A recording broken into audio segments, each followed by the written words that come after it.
કેસરગંજથી બ્રિજભૂષણ સિંહની ટિકિટ કપાઈ હોવાની માહિતી અત્યારે સામે આવી રહી છે। સમાચાર અત્યારે મળી રહ્યા છે, જેની અંદર કેસરગંજથી બ્રિજભૂષણ શરણ સિંહની ટિકિટ કપાઈ છે। મહિલા પહેલવાનોએ લગાવ્યા હતા યૌન શોષણના આરોપો, ત્યારે હવે કેસરગંજથી બ્રિજભૂષણના પુત્ર કરણને ટિકિટ આપવામાં આવી છે તેવી પણ જાણકારી મળી રહી છે।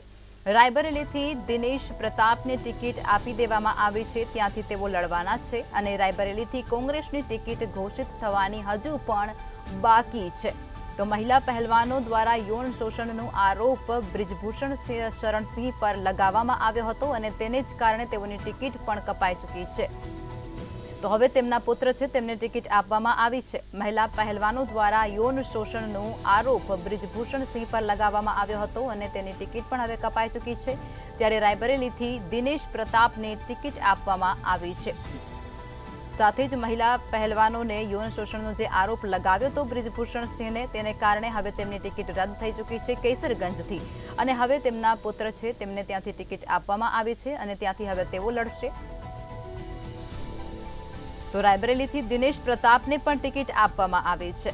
રાયબરેલીથી કોંગ્રેસની ટિકિટ ઘોષિત થવાની હજુ પણ બાકી છે, ત્યારે કેસરગંજથી બ્રિજભૂષણ શરણસિંહની ટિકિટ કપાઈ ચૂકી છે, તે સત્તાવાર માહિતી અત્યારે સામે આવી રહી છે।